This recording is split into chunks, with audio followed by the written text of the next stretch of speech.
All right. And here we are. Alex, you can hear me fine? Yep. Awesome. And I just want to make for sure that I can hear myself fine. I've got you on my end, so you should be fine.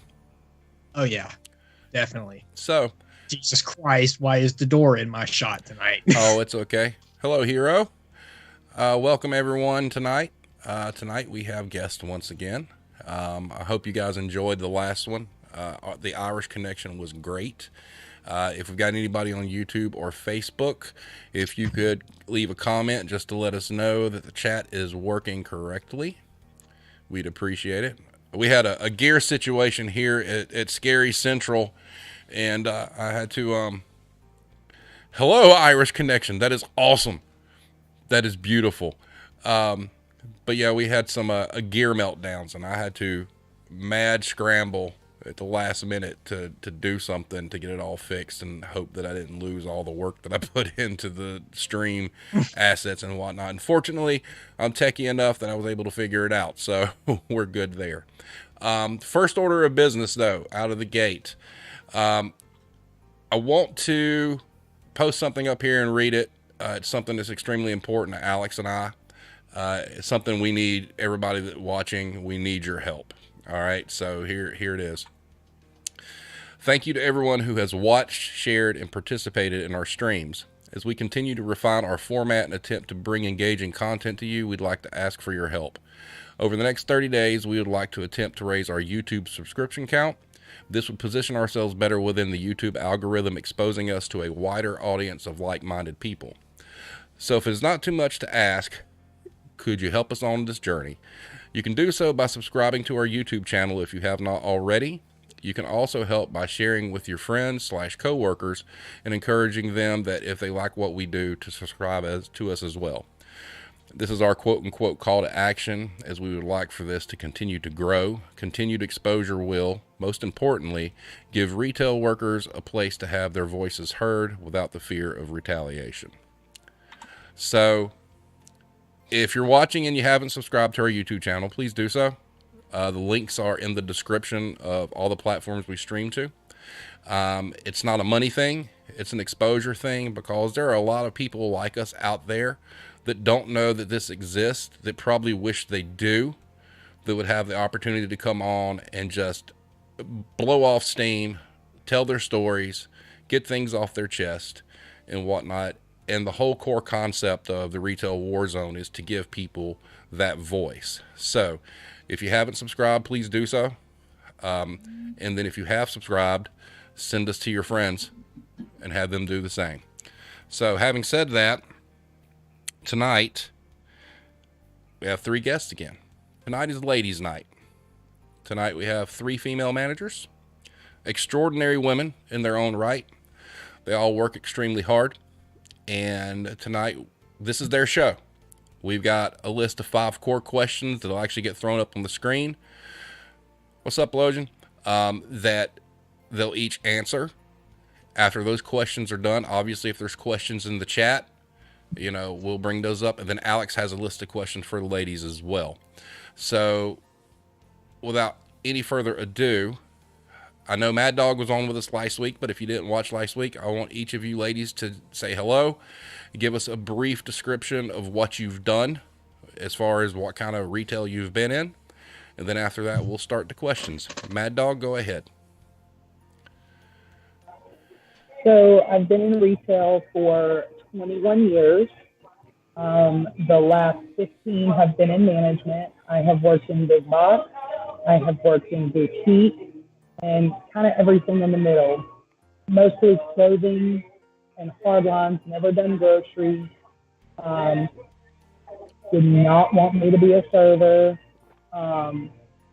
Yeah, but it's been a long time. Gotcha. I'm tired. Awesome. All right. Next we have, by request, that name she asked for, and I made sure I got the appropriate font to do it. Iron Maiden, tell us a little bit about yourself. Hi, everybody. So I have been in retail for a little over 10 years, And I've worked in a couple different states doing retail. At least half of those years I've been in management. I've done discount retail. I've done big box retail. I've even worked in the food industry, even though that's not really related. But yeah, that's mostly my background. A lot of operational stuff is kind of my expertise. Awesome. All right. And our third and final member of the panel is Jill of All Trades. Your turn. Hello, everyone. As the name would suggest, I've done multiple different types of retail. Pretty much, if you name it, I've probably worked it. And I'm glad to be here. All right. Fantastic. So, I love each and every one of your names, by the way. Like, those are great names. I think they're appropriate. All right. Oh, I can't wait to hear Iron Maiden. Yeah. Can't wait. Oh, I had to make sure and let her know there was no filter, so she can say whatever she wants to say. So it is what it is. Good. All right. This stream will be rated R. NC-17. I don't know how the ratings work. Oh God. Okay, ladies. So let's get into the hard hitting stuff right off the bat. Question number 1. Do you feel that you have or had to work harder or be stricter overall to get ahead? And if so, why? Mad Dog, you go first. Absolutely. I've been going through some issues in my building lately where if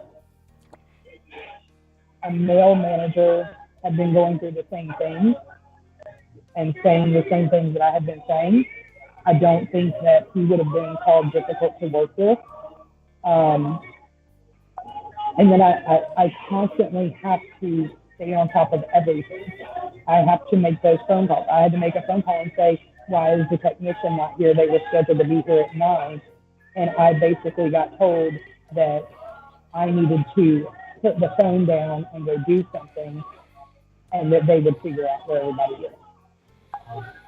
And I'm like, but Oh wow. Yeah, that's pretty. they said that, yeah, you guys said they were going to be here at 9 o'clock.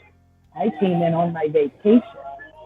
Also, that same day, had my new boss call me to say, it appears on paper that you're not closing your one night a week. And I said, then I don't think that you guys are looking at it properly, because it clearly shows that I close on Saturdays. I said, but what about all the nights? I end up closing 3 to 4 nights a week because little kiss ants call out. They gotta go get their nails and their eyelashes done, or they got something else they want to go do. So I end up working open to close. So you want me to reflect that now? Okay, I'll send in a time edit sheet every single day to show you how much I work. I said, but let's talk about the fact that I'm here working on my vacation. And I was told, you're getting caught up in the minutia of it. That's not what I'm talking about right now. I was living. I imagine so. Real quick, I just want to make sure. So everybody on all platforms that are people are watching currently, I just want to make sure that you can hear us. I know, Russell, you said the audio is off. I don't know what you meant by that. Lo, I know you're over there on Twitch. Can you hear us fine? I just tested it myself. Steve. Everything sounds good on Twitch end. All right, good deal. It's just yeah, right now with Mad Dog's like current situation, it's just kind of hard to hear her. Yeah, that might be what you're hearing, Russell, is the background noise from her. So, but overall, I think we're okay. But I do believe that, yeah, she just had a rough day at work, so she's trying to get something to eat on the part of our show. So actually, I thank her for that. Yeah, I give her props for it. She's actually on vacation. She actually got to leave. That's a rarity sometimes, especially when you're shorthanded.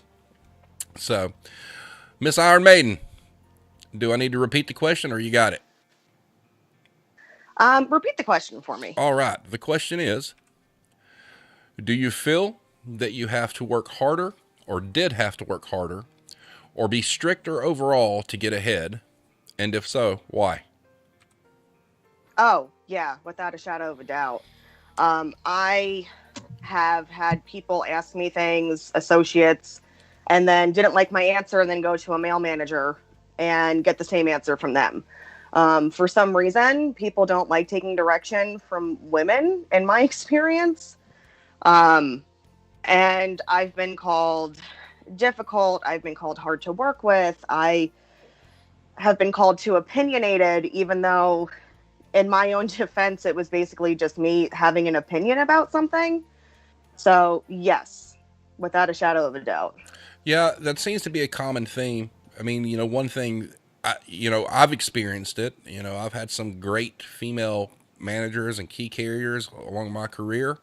And with every place I've ever worked, there has been at least one individual who, when this person in position of power gave them the correct answer, responded with, "Can I speak to a dude?" basically. And you're right. There, for some reason, there's this misconception that women don't know what they're doing. I mean, which just boggles my mind. And we'll get into that a little bit further, a little bit later. But you're 100% correct. Jill of all trades, you're up. Well, I wouldn't. I'm just automatically a hard worker. I guess I've specialized in burning the candle at both ends anyway, so I'm just go, go, go all the time if I'm at work. I'm not sure I would classify myself as stricter than my male counterparts, but I do expect that if it's something that I would do, I have no problem asking you to do it, and you sure as heck better do it, because, hey, we're all there to do a job, and this is your job if I ask you to. I have been called bossy, but usually it's just been by people who didn't want to do any work. They just wanted to get a paycheck because they walked in the building and clocked in that day, and that doesn't really work for me. Okay. But have you ever felt like that you had to work like specifically harder than a male, like in your counterpart, like of the same position of power? Like, could they get by easier simply because they were a dude, or are you just naturally a hard worker, like you said, or? Well, I've actually had several instances where I trained the dudes that were going to end up being my boss in many different locations for different companies. So, yeah, if I'm doing my job and showing them how to do their job, I feel like I am working harder at doing that. But that, especially if you're training how them, it's been for years. Yeah. Wow. Okay, ladies, next question. In your experience, has your treatment differed from that of your male peers? If so, how? Mad Dog, go right ahead.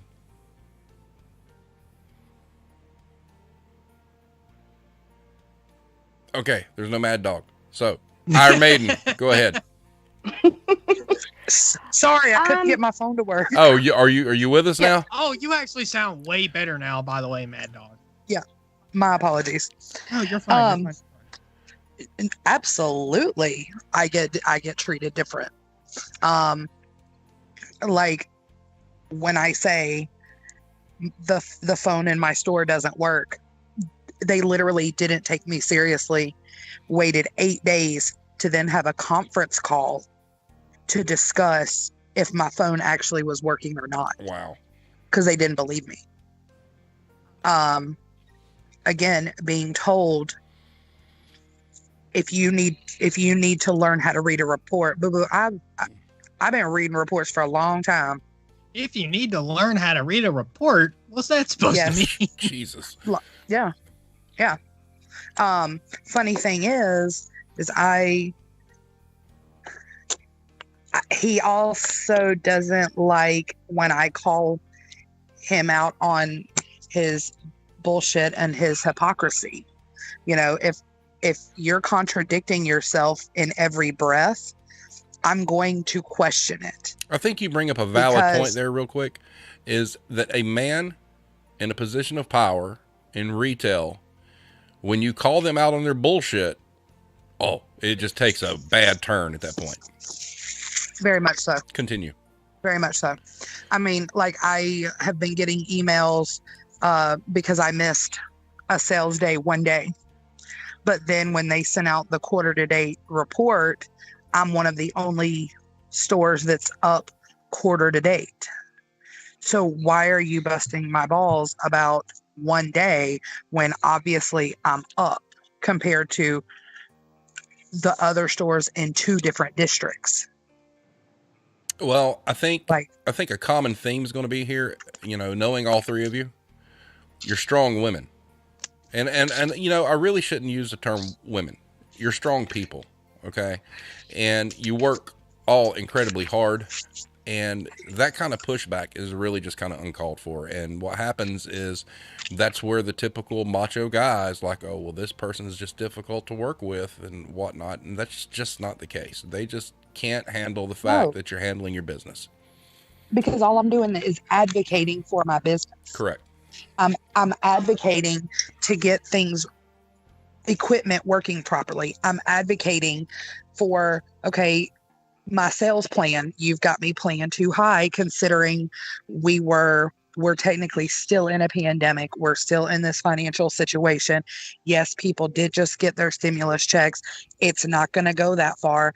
And also, so yes, now people have money, but guess what? I don't have anything that they want to buy. Yep, that's a problem. And not your fault. And it's not, but that's what we get graded on. Right. So. Alrighty. Yeah. So. Yeah, that's crazy. Unfortunate. Like, oof. Yeah, it's bad. Okay, Iron Maiden, you good? Or do you need me to repeat the question? Yeah, repeat the question for me. I'm sorry. I'm also trying to do like other things. Oh, you're fine. I've got no problem repeating the question from each one of you because, as you guys answer, it's fine. In your experience, has your treatment differed from that of your male peers? If so, how? Yeah, I mean, without a shadow of a doubt. So there is such a thing as the good old boys club. And I had a lot of experience dealing with that at my last job. And yeah, when, there just seems to be kind of like a common issue when you're the female and you're trying to maybe like interject yourself in a conversation with other managers that are male that just kind of look at you like, can we help you? What are you doing over here? Like, we're talking about like big boy stuff now. So yeah, I definitely felt that I was treated differently by far. And I also had, there was this one time where when I was actually doing my manager training, I was in a store that had a male manager, and I remember having to correct them on how they were doing a set for their store, because I just did the same set at my store before I had come there. And this person just did not believe me. Like, he did not believe at all that maybe what he was doing was wrong. It came to the point where we had to like call our district manager and get confirmation that what I was saying was the correct way to do it. And then later on, said manager went to the manager above them who was in charge of my training and went back to my store manager and told them that I was difficult and that I didn't take direction well. That's bullshit is what that is. That's bullshit. Well, yeah. I mean, I don't take direction well by calling you out on something that you're not doing right. So I just should have let you do it wrong. There's a common theme here. It's definite. But, one thing I want to throw out there is, throughout my career, I mean, yes, you do run across people you just don't mesh with. But for the most part, the one thing I want to get out there right now is, I'd say 90% of the female management interaction I've had has all been great. You do have those outliers, just like you do with guys, that they're just so over the top that they're unbearable for everybody. But, I do find it disheartening, hearing the stories and whatnot, because all you guys are overqualified for what you did, every one of you, and all you guys worked extremely hard. And if anybody took the time to actually know you or actually have a civil conversation with you, they'd understand you probably know your shit pretty well. And, that's just one of those things that, in doing this kind of show and having you ladies on, I don't want anybody to get the impression that, the conception of, how people conceive or perceive, women in management positions. I don't want it to get kind of tainted, because I feel like you guys overall are pretty abused. So, I thank all three of you for the shit you've endured. You shouldn't have had to. So, having said that, Jill of all trades, you're up. Do I need to repeat the question?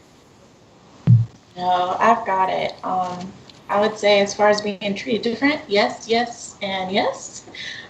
Men tend to automatically get respect right out of the gate. Just, hey, I'm here today and I'm a manager and I'm a male, and everybody's like, okay. I've, going back to saying that, I'm going to do jobs that I ask you to do. That's mostly because that's the quickest way for me and most females to get respect from the employees. Okay, they see that you're working, and so, oh, okay, she's all right. She's not just being a bitch. I can't speak for the other ladies, but in my career, I tend to be viewed as a tool that they want to keep either in their district or sometimes just within their building. And so they'll promote me to the point that, oh, if we go any further than this, you might be gone. So now you've hit that glass ceiling. There's nowhere else for you to go.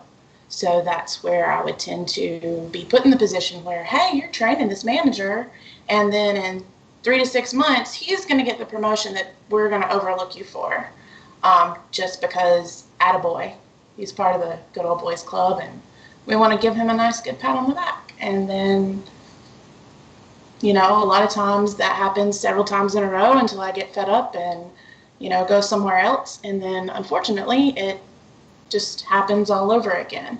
And it's only been in positions where the people over me are also female, to where I have not experienced, a glass ceiling. But then ultimately they end up getting run off and a male replaces them, and there it is again for me. So. Right. And, I would agree with that statement. I know that all three of you, I can see each of you being perceived as somebody's secret weapon. That, they'll keep you under their thumb, and they may not praise you and pay you like they should, but they're going to keep you there to help further their agendas. And that in itself is totally unfair. Alex, you got anything?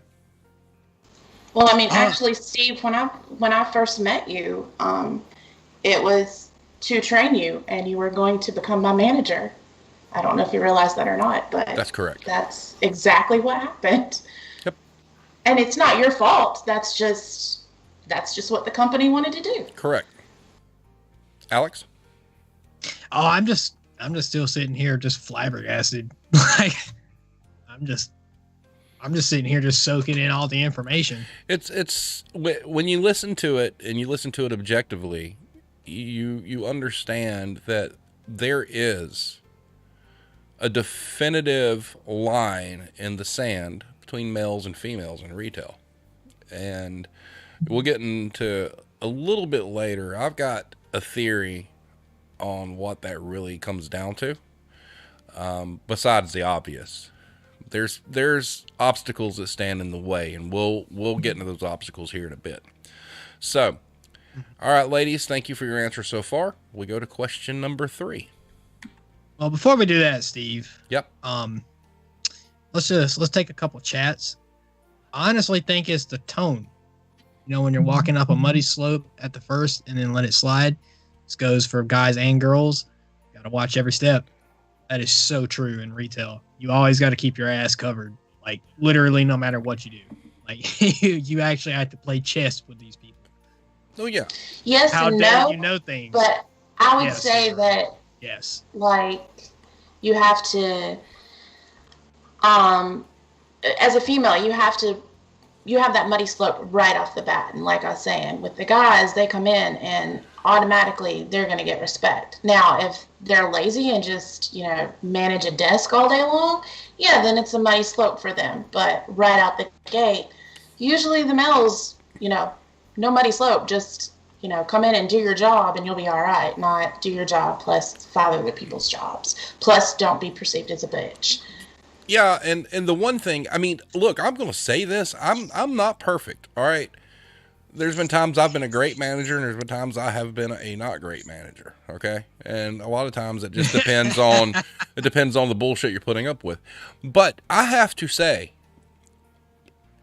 in 30 years of doing this, I would be lying to anyone watching right now if I did not say the points you guys are bringing up are 100% true, and it's 100% continued. Yes, it's not always that way, Russell. But you have to remember, I'm looking at a body of experience of 25 years in various factions of retail. And I can honestly say, through every segment of retail I've been in, that 2 things are constant.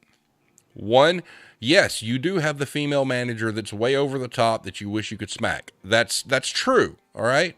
But you also have males that are equally the same. But the second point is the things that these ladies are describing have been happening for decades, and I've witnessed it firsthand. And well, Steve, when I was at the patio store, the home decor store, right? I had been in a certain position. Didn't leave the position because I couldn't do the job. Left the position because I was working for a dumbass. So I took a different position with the same company.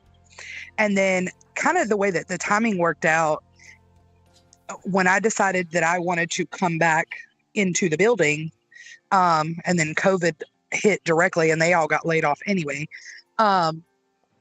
they would not give me the same position that I had before. Right. And they hired somebody who didn't know his ass from apple butter. Right. And wouldn't listen to anything. And then he lasted 6 months. I had lasted 5 years. And in defense of your situation, number one, how your entire career started out there. Yeah. You addressed, or you brought to light, some problems that needed to be addressed. And rather than those problems get addressed, you were offered something and transferred out. Correct. Instead of dealing with said problem. Correct. And then 2 weeks after I was transferred and sent out, one of the problems fixed themselves. 2 weeks later. Wow. That's how you came to be. That's true. That is 100% true. Literally, it was 2 weeks after I moved. And look, let me go ahead and give some context here. All right. So I took a position with a company. I really didn't want to get back into big box stuff ever again, but due to the economy and things like that, I took this position. Now, I think this goes hand in hand with what we're talking about here, because I do not think if I was a different gender, it would have went this way. So I was in a position for, I'm going to say 6 weeks. All right. Sure, I've got a lot of background and whatnot. But the person I'm working for has turned in their notice. And this person has said, well, this assistant manager should. But all of a sudden, they're like, hey, Mr. Only been here a little bit. do you want to interview for this position? I'm like, sure. Because honestly, at the end of the day, it's about money. I'm not going to lie. All right.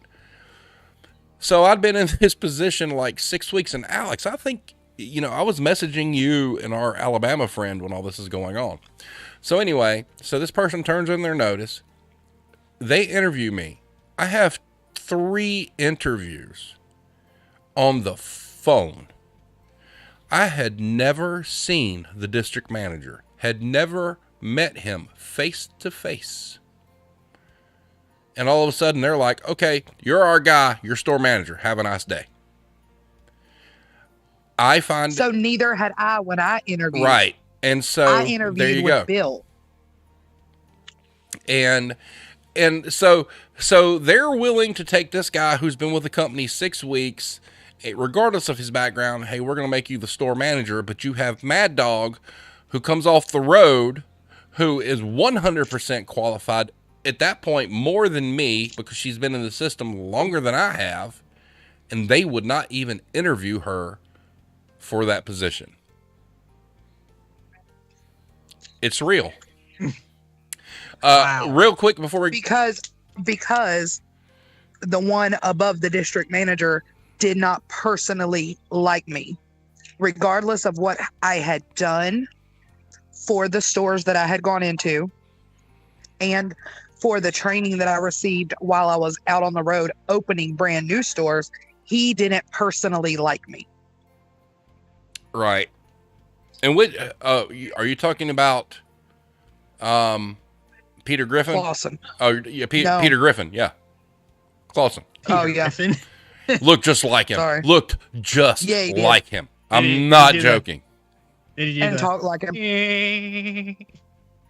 Basically. All right, Iron Maiden. I'm going to repeat the question for you. All right. All right. In your experience, has your treatment differed? Well, wait a minute. We're on a totally different question here. Hold on. We have. I think I answered this We haven't question even got already. to question 3 yet. I'm sorry. I got some messages coming through that's got me confused. All right. So we're going to go on to question number 3. All right.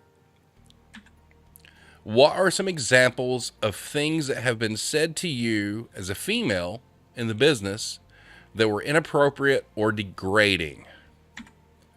Oh, boy. Mad Dog, you're up. And if you'll excuse me, guys, for just a second, I have to do something real quick, but go ahead. I mean, do you need help learning how to read a report 20 years into being in retail? Basically being told, well, you can't do that. I mean, like, I've literally been told you can't do that because you're a girl. I went to work for... If you don't mind, can you give us an example of you can't Yes. do that because you're a girl? Yes. Why? What would they say that about? So I worked for, oh hell, I don't care. Then I worked for Sears, and 3 different times I worked for Sears.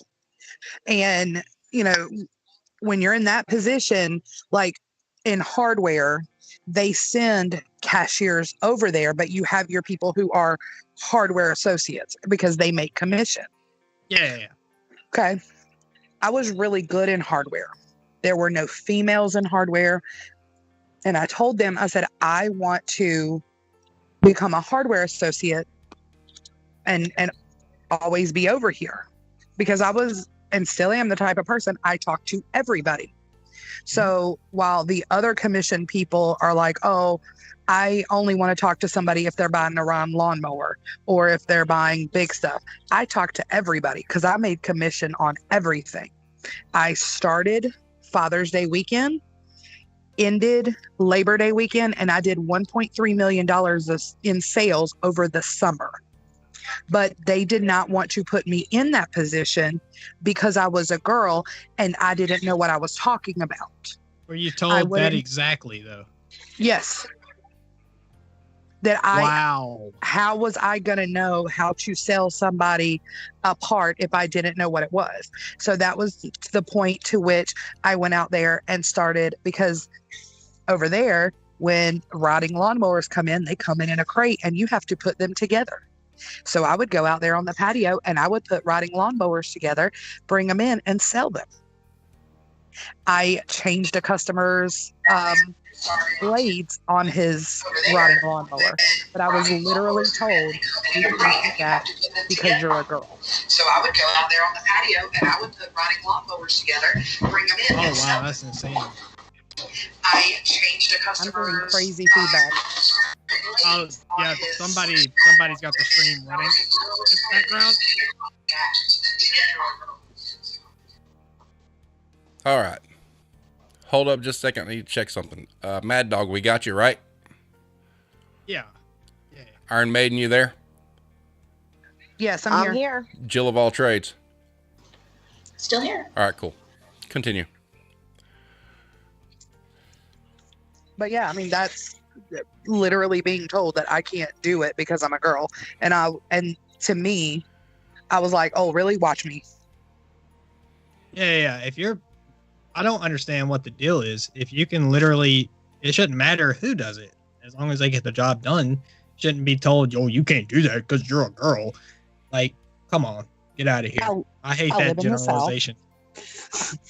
I live in the South and I worked with a whole bunch of like bubbas who got real upset that basically within 3 months, like I said, I did $1.3 million in sales.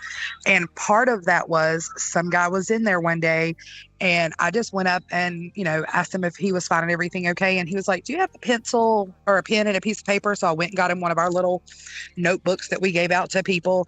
And that ended up being almost a $60,000 sales for a macro technology program through one of the high schools in that town.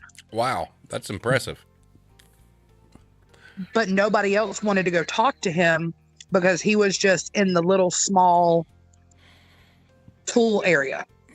Gotcha. One thing I want insanity. One thing I want to throw up real quick, just to kind of give you an idea about oppression and stuff like that. The Irish Connection put in the chat. Fun fact: Irish women that got married up until 1973 had to give up their job in the civil service, not retail, by law, in order to work in the home. That fed into the culture here for a long time. So see, the states aren't alone. That's incredible. All right. Iron Maiden, do you need the question repeated or? No, I got it. So I have so many fucking stories about this, and I'm gonna really try to condense it that way I don't take up everybody's time. Let's go. Get it. Get it. I one time had a male coworker of mine hold up a bra because we had the store that I worked in. We had like an intimate apparel section. Hold up a bra and say, "This looks like it's your size." For one, what the fuck? I mean, I'm not gonna hold up a pair of boxers and say, "Oh, hey there, Mike. This looks like it's gonna fit you." Like, how you get him back next time is you hold up an extra small condom and be like, "Hey, it looks like your size." Oh shit, Alex! Oh, look, it's your size. Shots fired. Oh, that's a right. Ooh. Ooh. Somebody needs to clip that. Because that actually just pissed me off. I hate men that do that, like with a passion. Yeah, like, and if you're gonna be flirty with a girl, God knows that I'm 28 years old, and I know. Don't walk up and be like, "This looks like this would be your size." Like that. Oh, Jesus. Yeah, I've got a horror story on that. Well, and to be honest too, it wasn't just the coworkers. A lot of it was customers. I've had some customers say some crazy shit to me over the years. I had a guy one time ask me for my number, and then my response was, "Hey, I'm married, sorry." And he literally berated me in the middle of like a home goods aisle and told me that I was lying to him and that I better give him my phone number. I mean, just crazy shit like that I've like experienced while in retail, that it's just unbelievable. And the thing is too, I kind of felt like because I worked there, he felt like it was okay to do that. What about the show some skin story?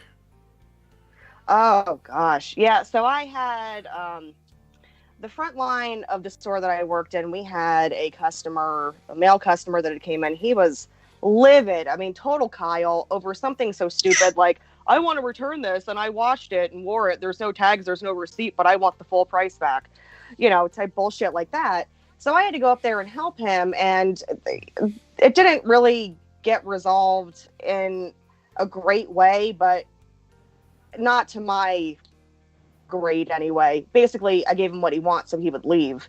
And afterwards, I had told my boss about it, and he told me, well, maybe you should have showed him a little bit of skin. That probably would have made him happy.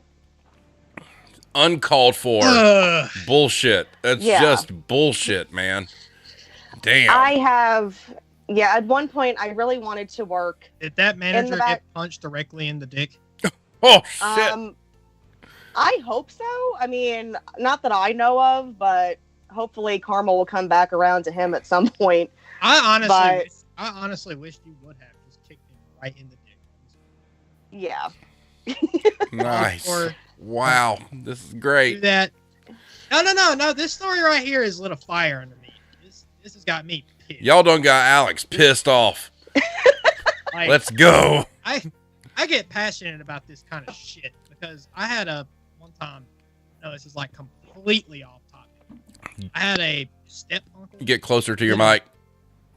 I had a step uncle hit on one of my friends. Like one of my friends. Oh, the step uncles. Yeah. And oh my God, I literally destroyed that man. Like, even though he's about 6 times bigger than me, he paid for it dearly. And I hate people that. Wow. All right. Well, I have to say, I wish that you were working in my store. I promise you, if I would have heard that shit, I'd have walked up and been like... He'd have punched him in the dick. Alex has already said he'd have punched him in the dick. Right in the dick. Because that is so uncalled for. Yeah, and I'm sorry you had to go through that. All right, Jill of all trades, do I need to repeat the question for you? No, I'm very familiar with the question, unfortunately. Oh my. So, I'll just give 2 stories. One with coworker and one with the customer. How about that? And then one with a direct boss. So that's 3. First with a customer who really takes the cake. I was in investments, and we had a particular gentleman that had a lot of strip clubs that he ran and pleasure cruises that he ran, and thought that basically every female was created to service his needs. Is this where we're going with that? Because I'm. And I let him know that was not going to be happening at any point in time, but he would feel the need to make a point anytime he would bring any of his various girlfriends in to set them up with their own personal access to funds, we'll say. Was this Mr. W? Yes, it was. Okay. That as long as, I kept being a prude about it, I wasn't going to get any of those extra funds that my job wasn't providing to me, and that he would be glad to, if only I would just say yes. And it got to a point where I literally told my boss, I am not comfortable helping this customer. And he was like, he requests you when he comes in, and he brings a lot of money in. Just grin through it and bear it. And I was like, are you fucking kidding me right now? No, you do not understand. You have not heard the things that this man has said. One of these days, he's going to try to touch me. I'm going to come over to the counter, and the police are going to be involved. And it got to the point where I actually switched jobs, and he would still request me to leave the desk in another area of the building that I was at to come in the office and sit so he could look at me while the dude that was helping him took his money from him, basically.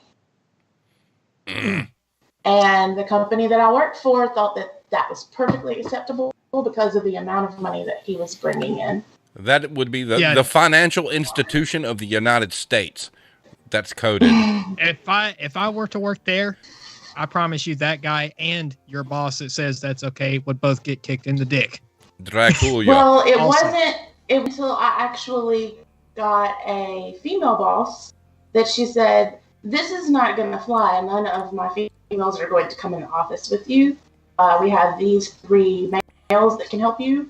And if that's not okay, it's not okay then. So at least she had my back. Yeah, at least you had somebody have your back. But I mean, Wow. your manager should always have your back. Wow. Should be. No. Oh, he's got a lot of money. It's always about money. Follow the money. Yeah. And I will say it was a lot of money, but no. Just no. As an added bonus, he was probably old enough to be my grandfather. Oh, And my most God. of the girls that he came in with were in their 20s. So it was extra. You should have told disgusting. him that your soul nor your ass were for sale. Well, what was funny is actually with my first pregnancy, he asked me why I would want to destroy such a hot body with that mess. Oh my God. Yes. That is when I said I will not be helping him anymore whatsoever. Thank you. Wow. The other, I had a store manager that thought it would be perfectly okay to keep coming up to me and giving me back rubs across my bra straps. Oh, And my God. even after I said, no, don't touch me, I actually had to go to my district manager and have a conversation with her about it in order to get him to stop. That district manager would be Mrs. H, right? Yes, it was. Okay. Yes. That's See, you're better than me because I got real bad reflexes, and when somebody touches me like that, they're getting an elbow somewhere. an elbow to the dick. Well, at the time, I was newly in my 20s and kind of shocked that such a thing would even really be happening, because at that point, I had only had people say words and innuendos. I had never had someone in a position above me actually try to physically touch me or anything like that. And so really I was in shock when it all happened. And immediately was like, I want to transfer stores, like, so quick. And she actually, I think, ended up transferring him instead. Was that manager, was that Mr. O?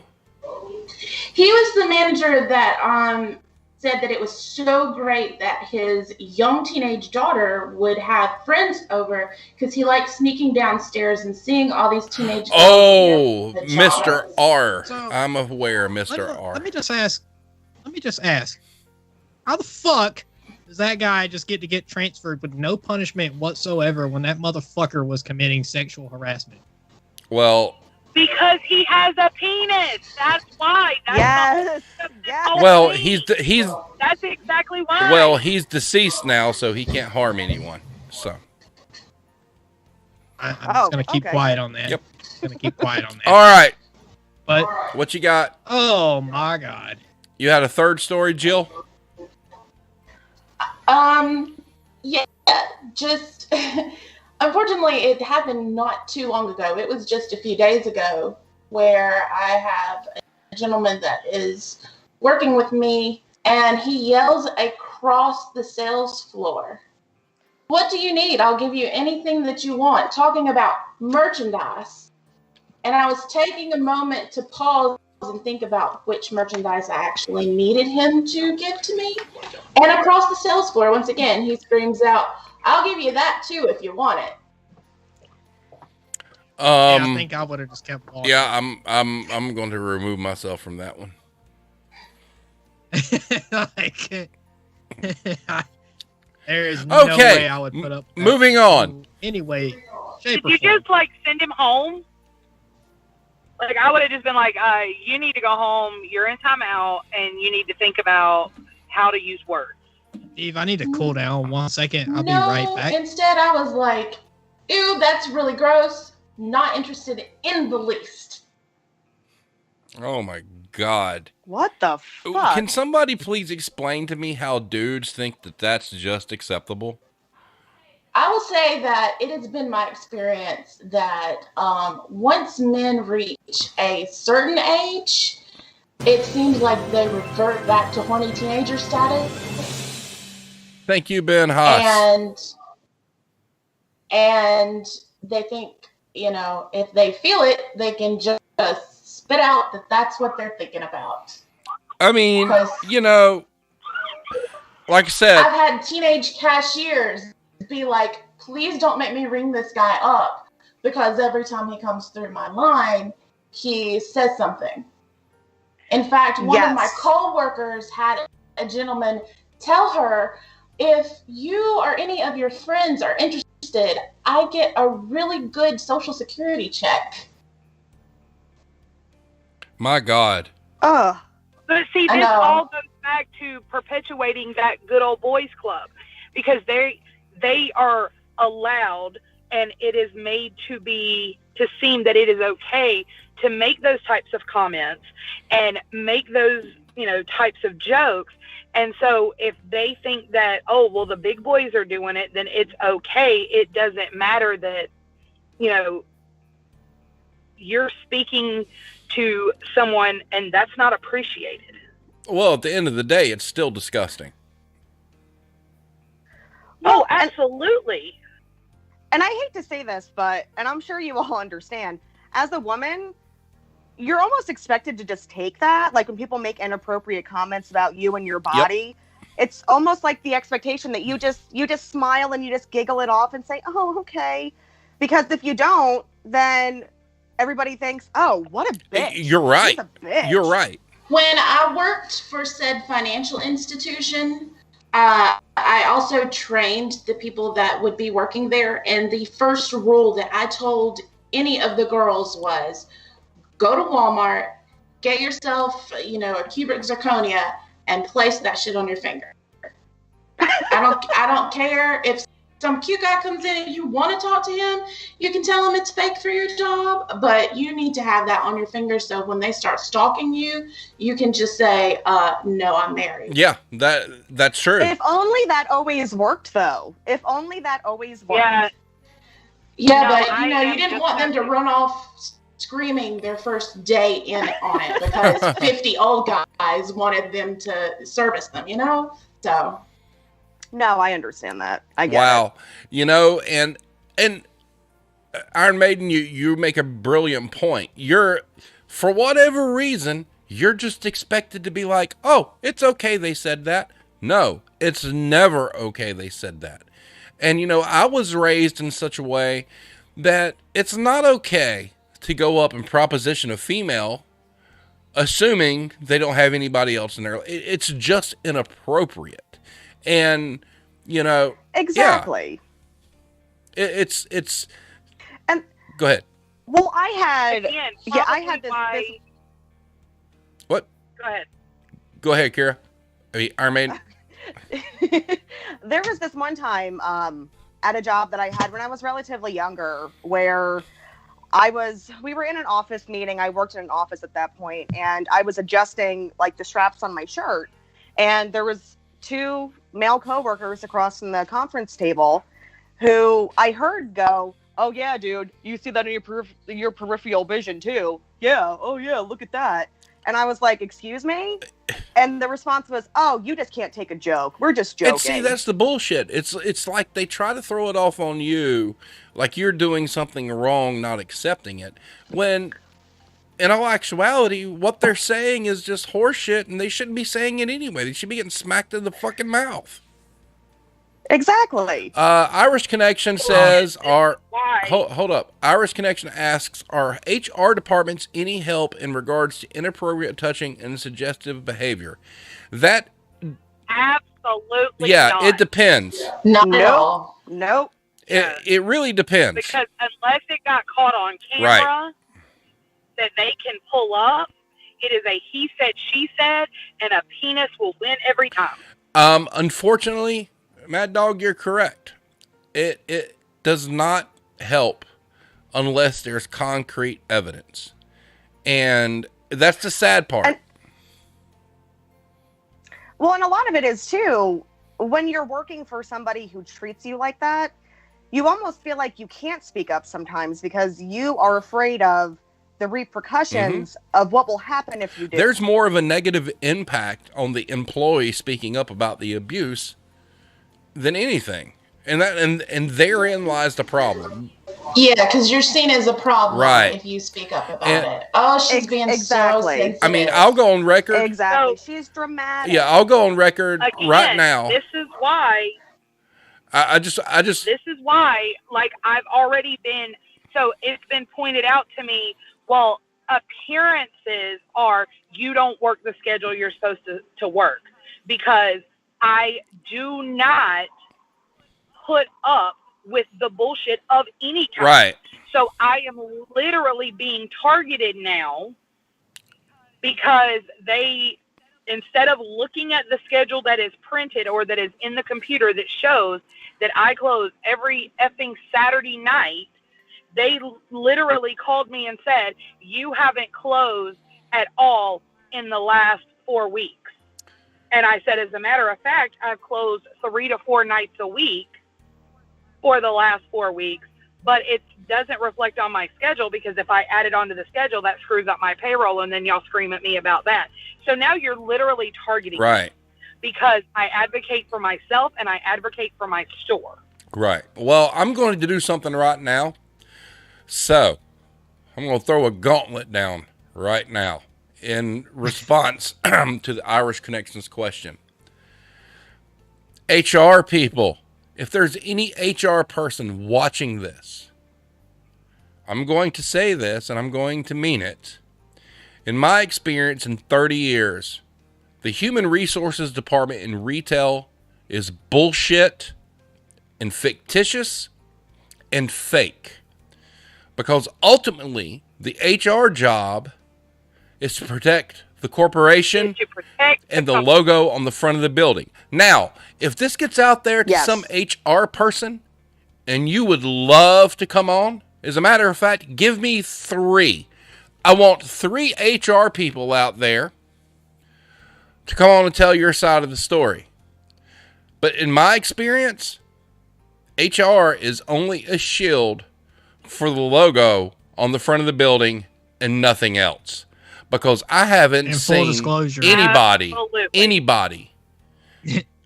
do. In full disclosure, Steve and I would just listen to you, and unless you say something really out of line. No, I'm just saying, HR people. Well, I mean, that's why you have to have like the EEOC, and you have to, you have the unemployment, and because that's who fights for you, right?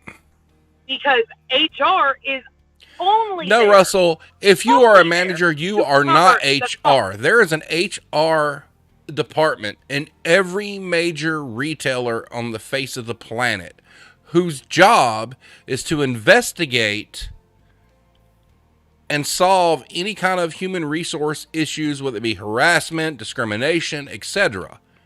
But it's always looked at as how is it going to affect the company. Correct. It's never looked at as,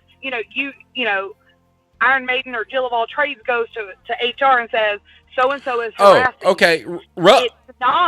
It's never like, I am so sorry you went through that. What can we do? It's, okay, how do we sweep this under the rug and protect the brand? And that's why so-and-so got shipped off to another store instead of being fired. All right, so Russell does bring up a point. As a manager, you have to submit the HR complaint if it's brought to you. All right, so... yeah, but how many times have you been a manager and been told that if you have an HR complaint like that come to you, that you're supposed to just tell them to call? Don't address it, don't anything. Tell them to call so they can get all the story. Me then personally, what happens from there? Time out. Me personally, never. Me personally, in my experience, if there's been an HR complaint, I am to contact HR. So where the problem lies is that manager, if they do not have good intentions, can taint the HR report, or they can ignore and not report it at all, and it turns into something really ugly from there. But I once again reiterate what I was saying. I'm not saying HR employees are bad people. I'm saying that HR employees' hands are tied with what they can actually do. And if there's any HR employees out there that would love to come on a debate, let's go. Let's hear it. So, And our hands as managers are tied worse yep, than HR. correct. Because I literally can't do anything about it except for call them. And So I have an issue in my building, I have to call and I say, so-and-so brought this to my attention, and it involves so-and-so and so-and-so. And then here's phone numbers, here you go, and then I'm out of it. well, case in point. Yeah, that's what If I was you- saying. Like, if- you're not supposed to get involved as a manager. You just Right. let HR know, and they're But supposed to handle it. But case in point, look over there, Irish Connection. 20 years in retail, and not once have I seen HR do anything other than protect the company from being sued. And on the side, provide lip service. There's your answer. And that's over in Ireland too. But that's So truth. That's truth everywhere. It's just the same. It's just the same around the world, apparently. Like, that actually just blows my mind. right. That literally retail is just retail. It will be the same on Mars. Right. I think it's just corporate like standard. It Because is. nobody wants to be sued. So they just everything kind of gets swept under the rug and dealt with anonymously. Correct. And you know what? On the flip side, look, I know this is a predominantly female thing tonight, but it also works the other way. I mean, human resources isn't going to take a side. The only side that human resources is going to take is the logo, and that's it. Doesn't matter if it's a male complaint or a female complaint. And that should piss everybody off too. Because look, in my experience, the treatment of females far outweighs the treatment of males as far as inappropriate. But retail doesn't see a sex. All retail sees is a logo. And that's where the problem is. But before we get wound up on that, we have more questions. So let's get into those. Thank you guys for your input, because it's been great. This has been a fantastic episode so far, and I love hearing your stories. So our next question. I think this is the one time I've ever actually gotten like legitimately heated on the show. All right. So next question. What do you feel are the greatest challenges of being a female manager? Mad Dog, go. Having a vagina, because when you have that, you are legitimately not taken seriously. I can agree. Like, I mean, that's just kind of the bottom line. And the whole point of it is that you're not taken seriously on most things. Like, even the fact of, hey, I'm having an IT issue, my registers aren't working, and you're told, well, I don't see an issue on my end. Right. Good for you. Eat a cookie, but I can't do anything over here. Got you. All right. Iron Maiden, the same question. Repeat the question for me. Sorry. What do you feel are the greatest challenges of being a female manager? Whew. Okay. Well, I kind of had the double whammy of this one. So not only was I a female manager, but when I started my management career, I was relatively young, in my early 20s. And on top of being a woman and then being a younger woman, nobody believes anything you say. They don't trust anything you say, because you're just a young girl. Like, what do you know? So that was really difficult. I feel like I had more discrimination against me because of my age at that point. And not even so much that I was a female, but I couldn't know things because I was so young. Right. And I had a lot of issues even with, employees that I had in my building that were older than me, male and female. that just did not take what I said seriously, because what do I know? I don't have the life experience. I mean, little do most of them know I have a lot of life experience for being relatively young. But in their mind, I'm just a young, naive girl, and I couldn't possibly know what I'm doing or how to run a store or how to manage employees. Right. So yeah, that was a lot of my experience. All right. Jill of all trades. Well, I think Mad Dog hit it right on the head.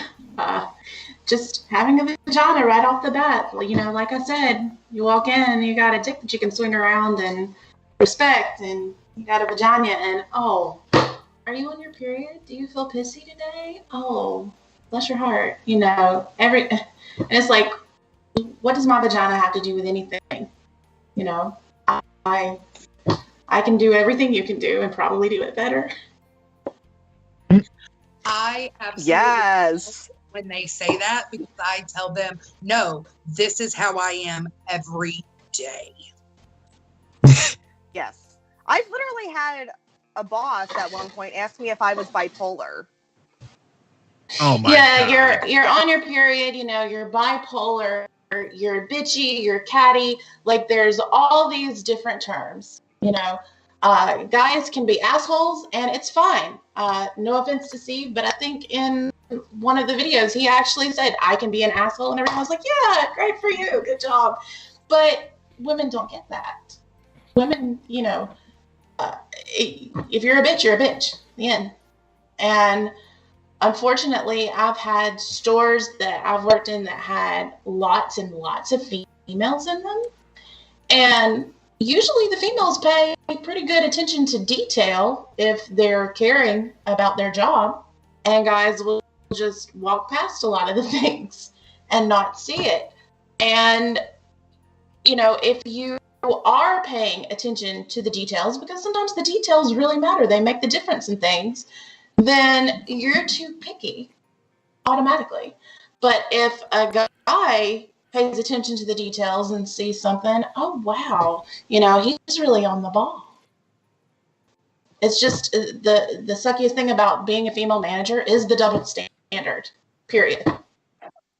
Yeah, and I honestly don't think it really has anything to do with age, because I became a manager for the first time when I was 25. I am now not 25, and I'm still not taken seriously. Well, shout out to the poor females out there that are young and are a manager and even mildly attractive at all, because what if they think automatically off the bat when you come in and you're young and you're a manager? You're sleeping with someone. Yep. Automatically. Yep. You could come in and be the Virgin Mary, and you are sleeping with someone to be a manager, female, young, and attractive. Now, I will say I have absolutely heard that one like a lot. Wow. Well, and back to what Jill said real quick too, like, I would say in my entire career in retail, I can probably count on one hand how many male associates that I had that were actually productive and very good at their job, showed up to work on time, didn't call out, as opposed to the God knows how many female employees that I've had that actually took the job seriously and did a good job at what they did. And that's not a knock to the guys, but that was just my experience. Well, and to kind of touch on that, it goes back to a comment that was made by Russell a couple weeks ago, that we don't want to hire men. That is not true. So no, it's not. It's not. I mean, you want to hire the best person for the job. Well, right. But I'm at the point now where I can't even get men to show up for interviews. I call them, I schedule it, they don't show up. You know, I'm curious. I've had that problem I'm curious too. I mean, it's not anything I've ever researched, but I wonder how much of that has to be that when you contact the interviewee and you ask them to come in, they realize the person they're interviewing with is a female manager. I would bet that has a lot to do with it. I can't prove that, but It kind of goes hand in hand with everything we're talking about. Well, I was actually told by my current boss that I needed to have, because we have talent acquisition, and our talent acquisition is a man, and that I needed to have him start setting up my interviews. Ew. I have had to set up interviews and have the call go like this. Hi, this is Jill calling from XYZ company about your application for employment. And we were just wondering if you could give us, not me, us a call back here to set up an interview. And I had to do it like that because when I was saying I'm calling to have you call back to do your interview, then I wasn't getting callbacks. But if I say it in my nice little, oh, look, it sounds like a secretary's calling me voice, then all of a sudden people are calling, wanting this job. But see, my problem with that is once they get there and realize that you've wasted my time and I'm not going to deal with you. Right. Because if that is their attitude, I don't want them anyway. Well, that's true, because in your particular situation, like it's just in the particular situation that I'm in, there's a collection of us. So you could be going to a male manager, a female manager. You don't really know, but that manager is who's making the calls to get you to come in to interview with them. Yeah, and see, I have an all-female management staff in my building. Actually, congratulations. Actually, right now, yes, girl. I have an all-female staff, period. I have no men that work in my building because, again, they do not show up for interviews. They don't. Well, I mean, that goes kind of hand in hand with job market and the fact that people don't want to work. But I do believe that, like I said, if they get a phone call from a female store manager, a dude's going to be like, fuck that, I'm not working for that bitch. I mean, I can hear it. I mean, I can hear it in my head. And that's shitty because it could be a great job. Yeah, no, I will say if it don't matter to me who's my manager. Just all I just want somebody that just treats me with respect and just runs the business properly.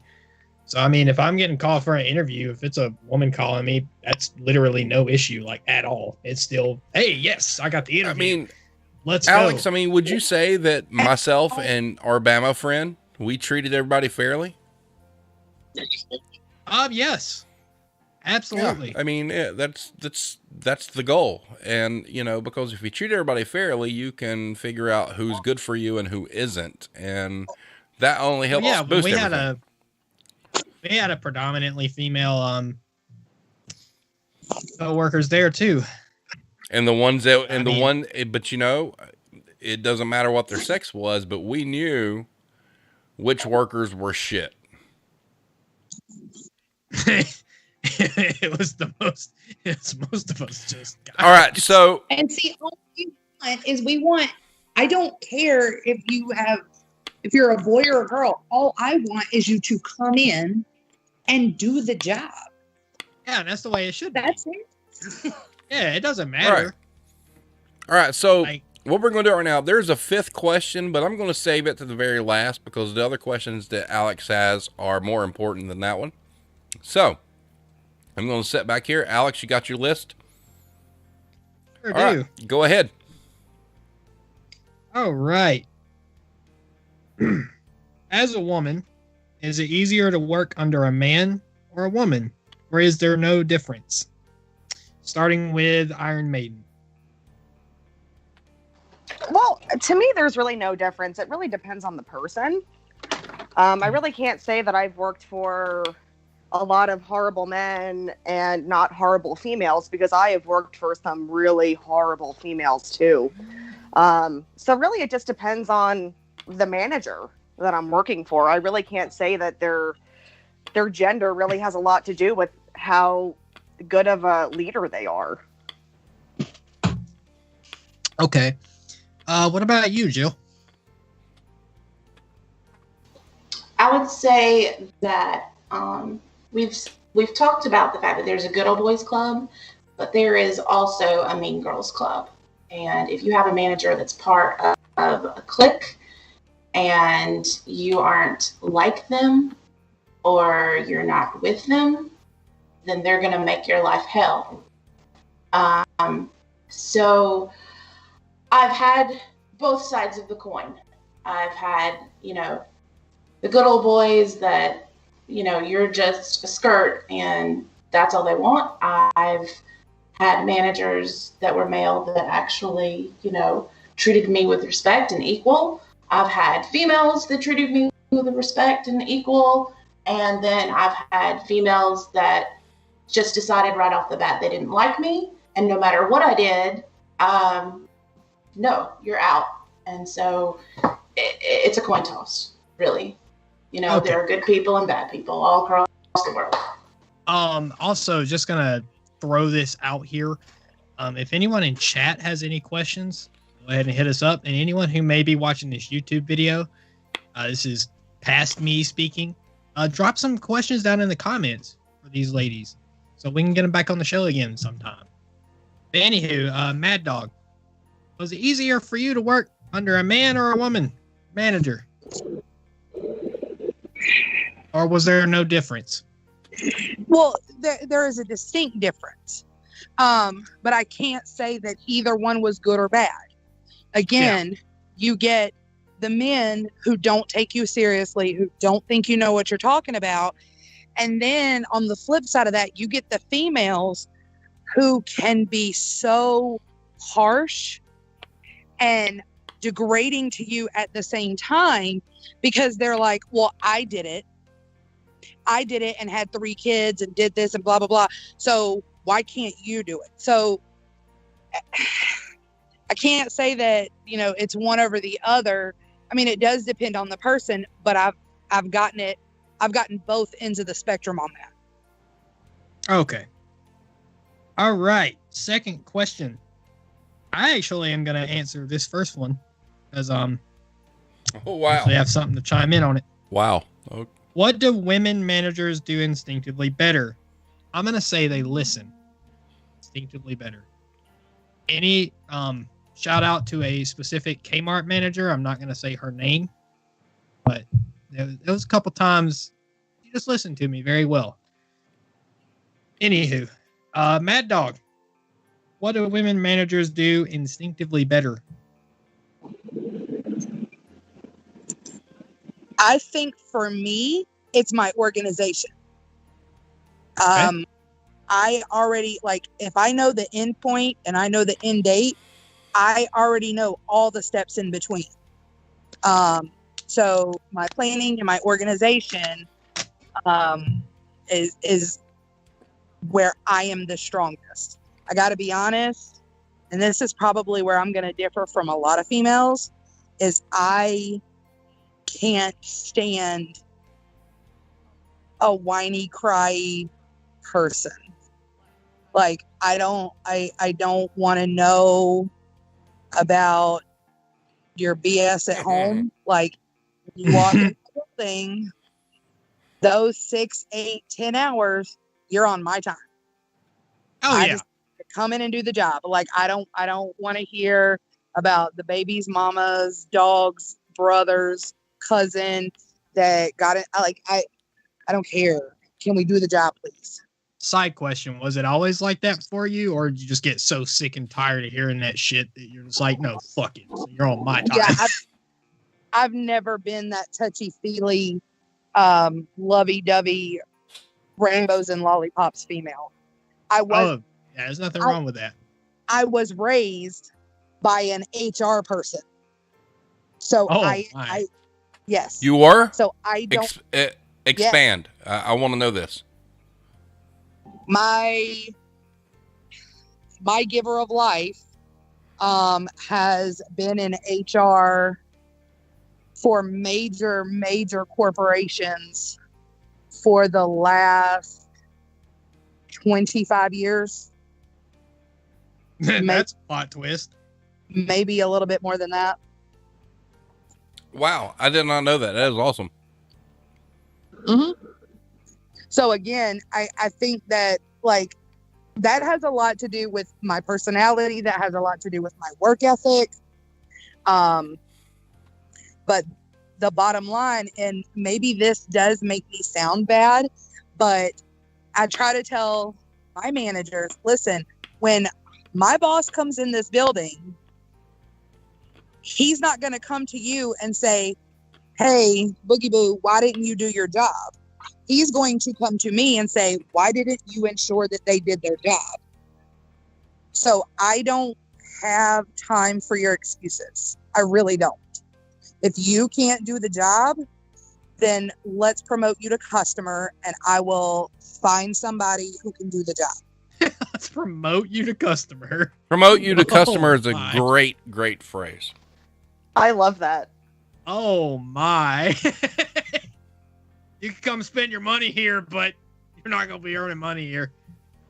But you know what's funny about that is I've actually had some people that I've had to fire in the very recent time frame who are still coming into my store and shopping and giving me their money.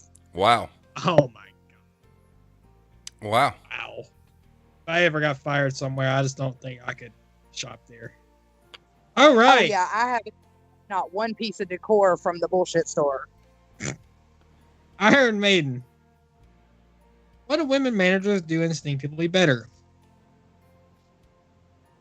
I would say definitely planning.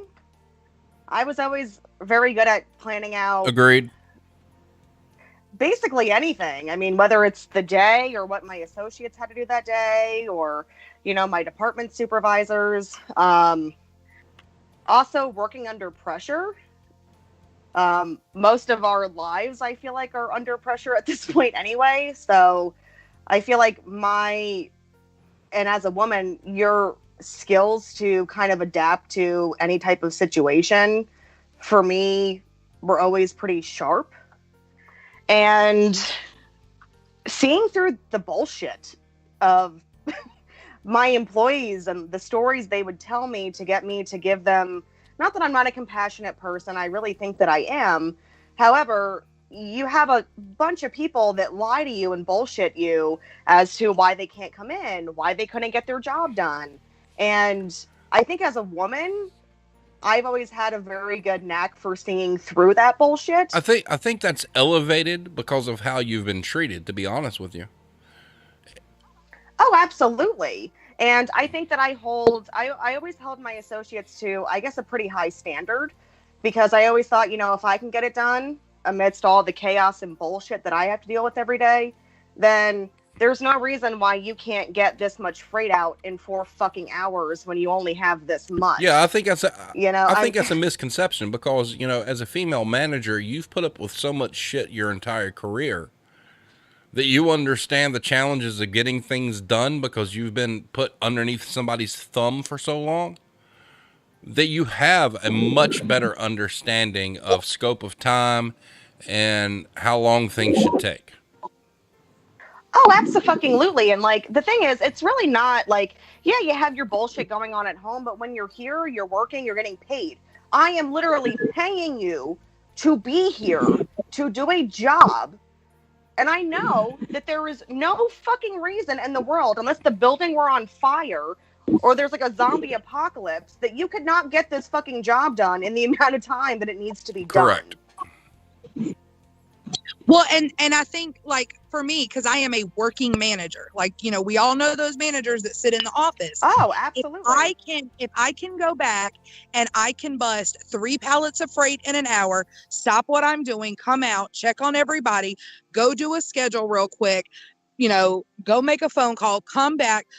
You mean to tell me that I can do 6, 8, 9 pallets a day and 4 of y'all couldn't get through the last 3 freaking pallets? Exactly. What did you do? Did you sit on your thumb and spin? What did you do with your time? Exactly. And I think for people, for women that are working managers too, you're literally playing chess on several different fucking boards while you're at work that day. And well, that piggybacks on what my answer is. Yeah. And sorry, go ahead. It's fine. I was gonna say that I think women are better multitaskers, and it's not just my opinion. I've actually tangent, but there's this show that came on called 100 Humans, and they took like variety of people, 100 humans, and had them do various tasks, and 50 were male and 50 were female, and they did a multitasking test, and the women aced it. You know, men could do a harder task as far as cognitively, you know, some of the things that they were asked to do. But the women, you know, they could juggle 15 things and answer the phone, and nobody knew that they were doing 15 other things at the same time. And, you know, I think as a whole, you know, women do that better. They can juggle 50 things and know, you know, who's going to be a problem because they're going to go get, you know, their hair done instead of come to work and think ahead about the fact that, okay, well, we can't call her in because she's going to be spending the weekend with her boo thing. And, you know, think, you know, the chess match 15 steps ahead to be able to just get through the damn day. You know, all of you bring up a brilliant point, and here's something, you know, honestly, that is amazing for me. You know, like I said, being in the business for 30 years, I learned early on. I mean, I was told by a district manager probably within my first 5 years that women managers were better at multitasking and had more attention to detail. And I carried that with me all along through my career. And, you know, in 30 years, it's true. I have seen nothing that proves that otherwise.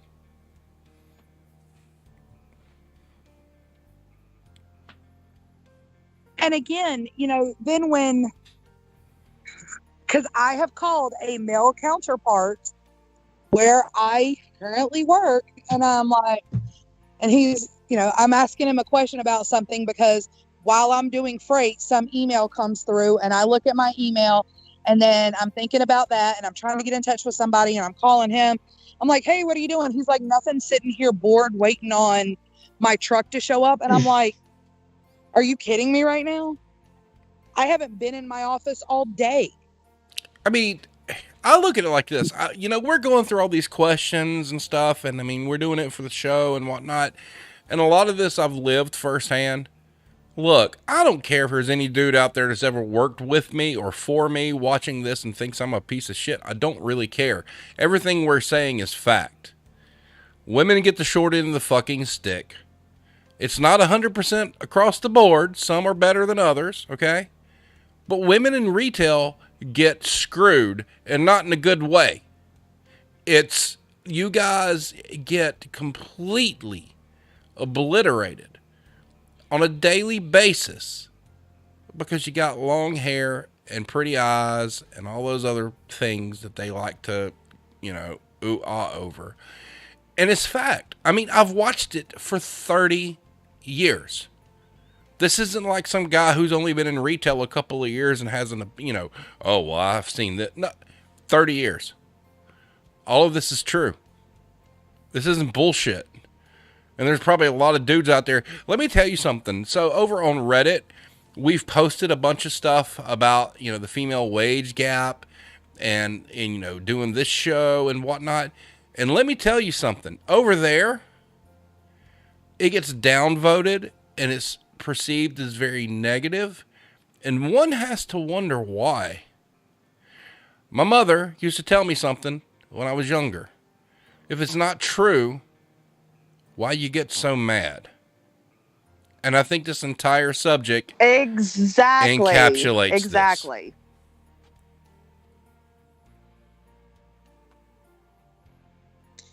This. Yeah, that is wild. Wow. All right, moving on to the next question. Do you think employers hesitate to hire women because they may go on to leave to have kids? Jill, kick us off. Yes. As a short answer, yes. I'm not sure, but I think I may be the only guest on this evening that actually has had children. And, you know, from the moment that you're trying to conceive to the moment that they go to college, it's seen as a handicap that you have brought life into the world. And because retail wants you to be married to it, like the Irish Connection pointed out the other week, they don't want you to have someone else that's important like your child would be in your life, because that might take away from the time that they want to steal from you. And to be sure, it is time that they are stealing from you, because if anything happens, they're not there and they don't have your back, and they're really quick to just say, who else can we hire? Right. And unfortunately, I personally experienced the situation where the job was like, hey, you need to choose between being here or being with your child who's in the hospital, and had to say, okay, that's fine. I'm going to choose my kid. And they were surprised. You know, there's... And so if they want to, see that as a handicap, I can't help I want to step in here just a second. All right, as far as that story goes, you're 100% correct. You know, you have retailers that expect you to give your life blood to them no matter what. And yes, out of the gate, initially, retailers will look at females and be like, well, eventually, if this person doesn't have kids, they're going to have kids, or they have kids now, so they're going to have to do other things, which I think is bullshit, because having a kid is a harder task than anything any fucking retailer could ever give you. Having a child is harder than running a Walmart. And the Waltons can kiss my ass if they think otherwise. Because you are creating a human being to contribute to humanity. But at the same time, and I want to the only reason I stepped in here is because of Russell, there are single dads too. And here's the thing, I'm not trying to take away from anything, but as parenting, as a male or a female, is punished by retail. If you have a father who has children and it separates or divorces his wife and he gets custody of his children, he automatically gets to feel what females get to feel. Because... And I bet he gets asked, well, what does your wife do? Or what does their mother do? If exactly. He needs to be off because one's sick. Exactly. Like and though immediately it's, why isn't a woman doing it? And that's the thing. So the woman's not doing these things and he has to do them. And all of a sudden he gets to feel what you ladies get to feel. And but good on you, Russell, for doing it. Good on you, Russell, for doing that. But if any male out there in the world has an understanding of this question, it's the single male parent who has custody of their children and no help. So those guys should be the biggest supporters for you females that just get looked at like, oh, you're a female. You may have a child. We can't depend on you. Which is horseshit in itself, because having a child has absolutely nothing to do with your talent level and your ability to do the job. All it has to do with, in corporate's eyes, is the time that they own you. Continue.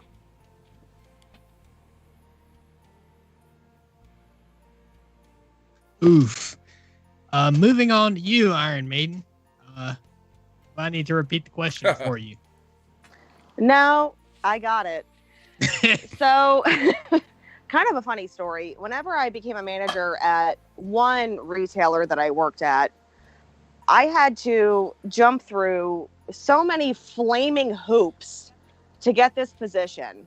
And one of those flaming hoops was actually with the regional vice president, which I don't even know why that was a thing that I had to do, but whatever. This person literally asked me, so are you married? Do you have a family? What does that matter? Exactly. So my response was no. Legal for them to ask. Yes, it is. So of course the response was, no, I'm not. Well, do you plan on, having a family? And of course, yeah, I do. Well, how would you plan on managing your current role then and also having a family, which to me, I mean, this was like years ago, and I know that the laws haven't changed that fucking much in that amount of time, but to me, like, to even ask me, the first thing that I thought of was, if I were a man interviewing for this position, would you ask me the same questions? Absolutely not. You would not get that question. Absolutely not. Absolutely not. So, I mean, there's a lot of prejudice against, either hiring or promoting or doing anything with a woman who either has a family, is pregnant, or plans to have a family. And see, that is horseshit. Okay, if statistically speaking, we've proven that women are better at planning, women have a higher attention to detail, women are better analytically, all these things. You want to use their God-given talent of bringing life into this world to cheat you out of having those talents. And that is the biggest bunch of horseshit I have ever fucking seen. Well, I don't know about you guys, but it's been my experience that if you hire a working mom or dad that are trying to put, food on the table for their kids, they are going to work their asses off because they want to get that paycheck. They want to get those extra hours from you. They want to work as much as, maybe they have a limited schedule, but they want to work within the realm of that limited schedule as much as they can. Usually. Right. Now, and to echo our Irish Connection friend here, I missed my son's first birthday because I had to work. Looking back on that was bullshit. I had retail brain rot at the time. My entire purpose of having the retail war zone is to raise awareness that the retail industry does not own you. The retail industry, whether it be grocery, hard lines, soft lines, fabric, whatever, Home Depots, Lowe's, Walmarts, whatever, they want to own you in your time 24 hours a day. That's slavery. It's wrong. And, to me, if you've got people asking you questions about raising children and having a family, it'd be really easy to say, well, that company's not worth working for. But all the companies are the fucking same. Well, I always make a joke that when I signed up to be a retail manager, I literally signed on that dotted line, and I signed my life away for X amount of years in order to do that job. And for the money. And therein lies the problem of retail, is you sign your name to the dotted line for money, and it's not what you're worth. But once again, it goes back to something I've said throughout all of these videos. They will never pay you correctly or pay you what you're worth or pay you worth your talent. They'll only pay you enough to keep you locked in. And when they do that, you're signing a contract that they own you 24 hours a day. And that's male or female management. Right.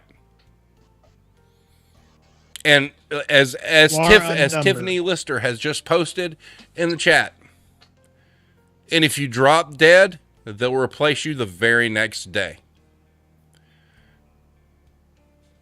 Oof. Well, and that's the sad part too, is, I think if we all kind of know this, we're all replaceable. Yep. We are not like these we are all amazing at what we do. However, this is corporate America. They have somebody already ready to go to take over your spot in case you do drop. Yeah, and that's the thing with me is, let's just look, if we're going to do this, let's get rid of the charade. Let's stop this bullshit. Oh, employees of said company, you mean so much to us. Be honest and say, no, the fuck you don't. We can replace you with a self-checkout or somebody else wanting to get hired cheaper the next day. Quit this touchy-feely bullshit. If you're going to be the Sith, be the Sith. If you're going to... Look, all retailers are worried about is bad press. That's all they care about. You know, they'll squash a customer issue, a sexual harassment issue, a mistreatment issue, however they have to not tarnish their name. But the biggest scam in all of business is retail businesses acting like their employees matter, because they do not. They'll replace you at the drop of a hat. They don't care what your life is. They don't care what your situation is. They're just wanting to make sure that till pops open when you hit subtotal and some money goes in. They don't give a shit about you at all. And they never will. And, you know, it's even worse for females, because if retailers are like that out of the gate, oh shit. Imagine if you're that woman who has a kid you have to take care of. It's just bullshit, man. All right, Mad Dog. I think that I have a little different perspective on this because I don't have kids. I have raised enough children working in retail. That's good. That is not going to be my path in life. I don't think that there's ever been an issue because they know that they can pay a female less money. So again, it goes down to the bottom line. Regardless of my talent or my experience or whatever, hey, we can get her in and pay her less to make that store's profitability more. Time out. You're right. And that goes into what we talked about earlier, a few episodes ago. Yep. The biggest problem there is, why is that a fucking thing? I got so pissed off after that episode thinking about just the one concept of district managers who will look you straight in the face and say, well, this dude has 10 years experience. This female has 1 year of experience. We're going to pay her less than the 10-year experienced guy, but the job is the same fucking thing. That is a problem, because that person that only had 1 year's worth of experience is going to get treated exactly the same as the one who had 10 years experience and get run the fuck off at a lesser wage. We have a wage problem in retail that nobody wants to address, that everybody's too chicken shit to actually bring up. But ladies and gentlemen, let's go ahead and get this out of the way. If you're negotiating salaries in retail, you're working for the wrong fucking company. They should be able to tell you the moment you sit down what you're going to make. Well, and, you know, we discussed this on that episode, that they're going to say, well, this is a $5 million store. The one you're going to is only a $2 million store. Right. But again, the job is exactly the right. same. You're open the same amount of hours. And as a matter of fact, the store that is a $2 million store, they have less payroll and less people, but you're going to get the same amount of freight. Right. You're going to get the same amount of everything. But that's why you're going to make $7,000 less. Exactly. And that's horseshit. Look, I'm going to call this out right now. But a lot of times females are a placeholder. You know, right. Literally, they're under pressure to get somebody in to run the store. And because again, I'm feeling a little, maybe it's because I needed a break or whatever, but just kind of feeling like, okay, I've come in, I've turned this store around. So was I legitimately just like the maid, the cleanup crew that came in and cleaned up the store, and now you want to nitpick the tiniest fucking bullshit? Because they can get somebody cheaper than you, Mad Dog. Correct. And that's what all this boils down to. And, you know, it's just horseshit. It's awful. I mean, there's no getting around it. And I will gladly get on here or national television with any CEO of any fucking company who has the balls to argue this with me? Let's go. Tell us why we're negotiating salaries. Let's go. CNBC? Come on. I'll go. CNN? Come on. We'll go. Bring it. Show me how the jobs differ.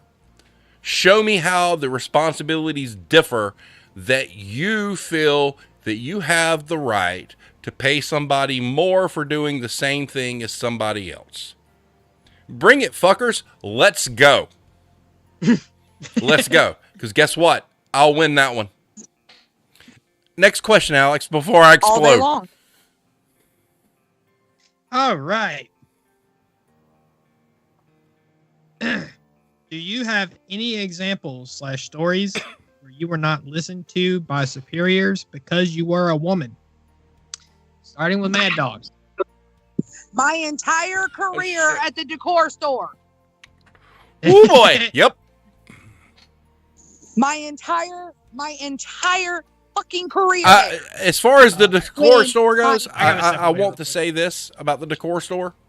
The number one problem there is the good old boy network is wide and large and ain't going anywhere until Mr. Bird decides to investigate.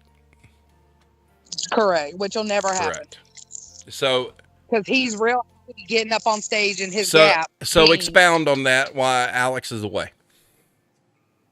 So, I get hired. I get zero training.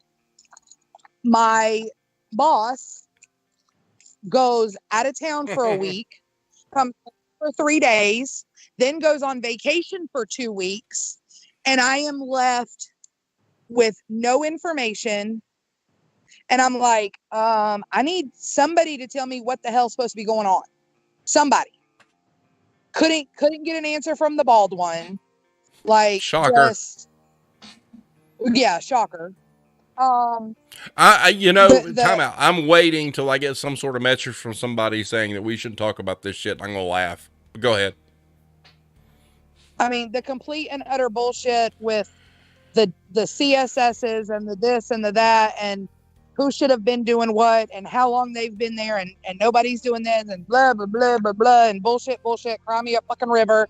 And just literally everything.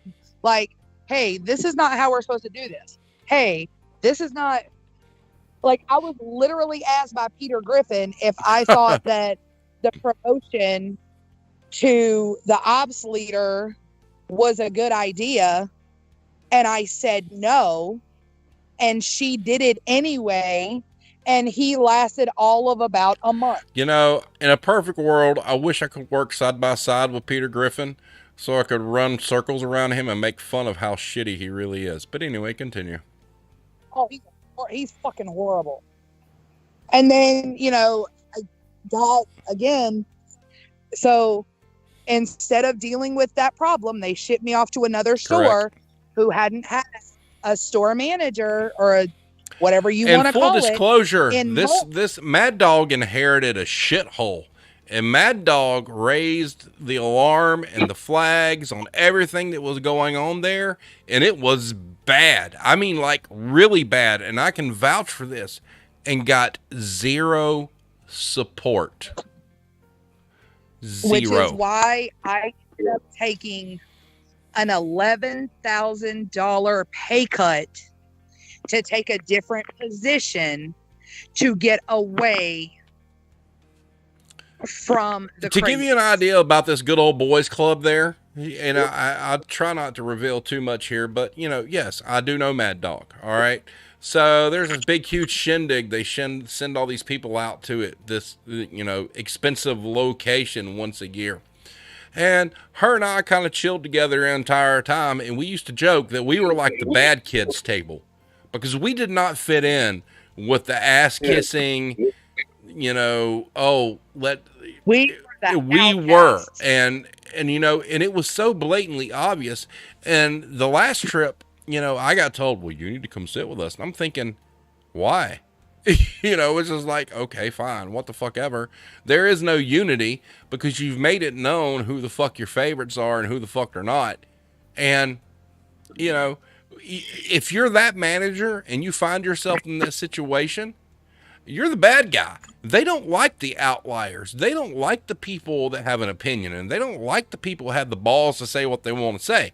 Because if you do, everything you do is critiqued to be damned, and you've got documentation showing other managers that suck balls get a free ride, but you're doing okay, and they're coming down on you like, oh, this is some bullshit. Man, there's so much politics in retail, it's fucking stupid.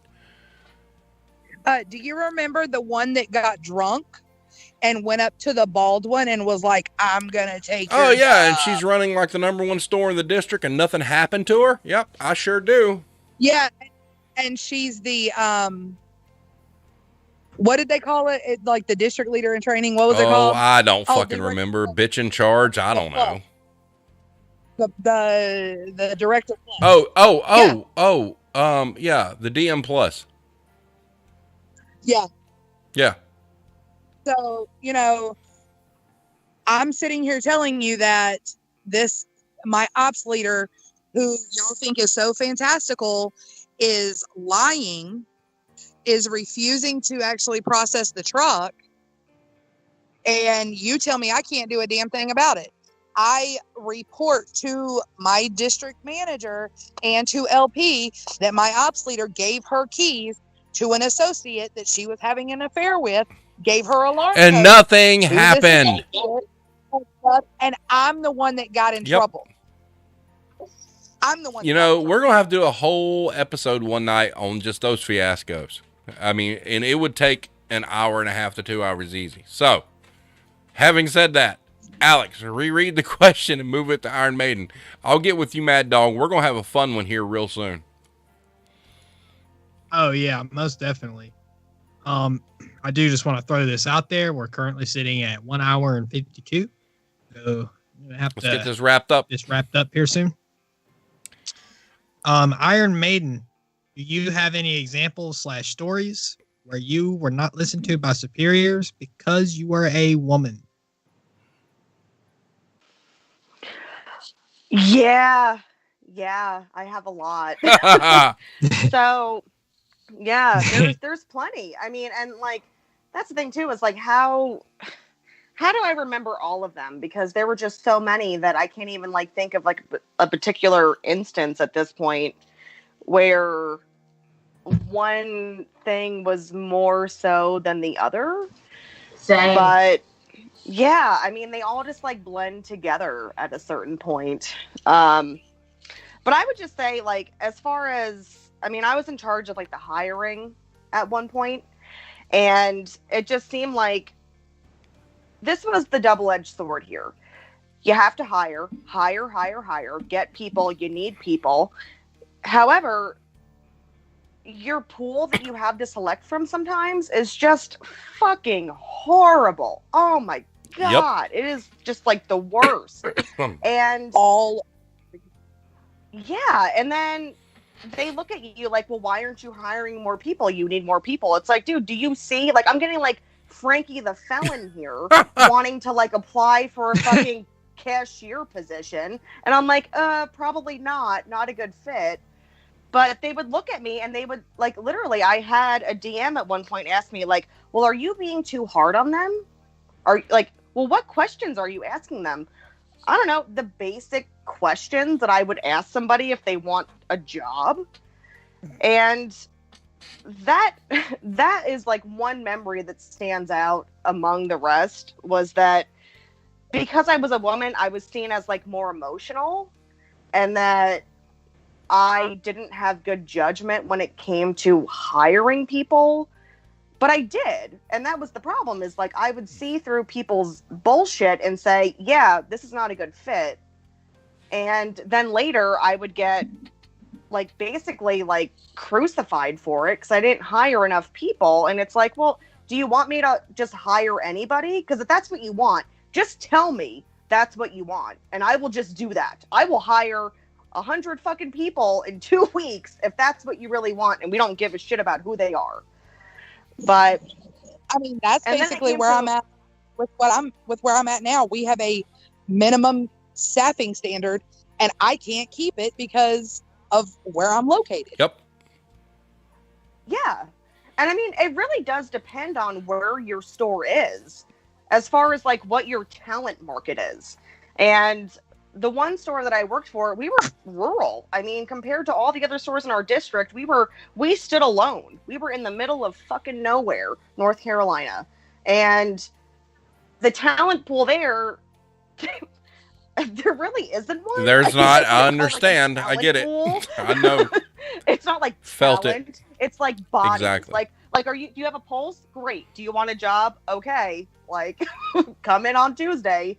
So, I mean, it just, and then it got to the point where things got so backed up with the hiring that they literally were like, we're going to bring in another person to help you. So you're going to screen, quote unquote, these people, and then we're going to give them to a male manager to have them do the interview.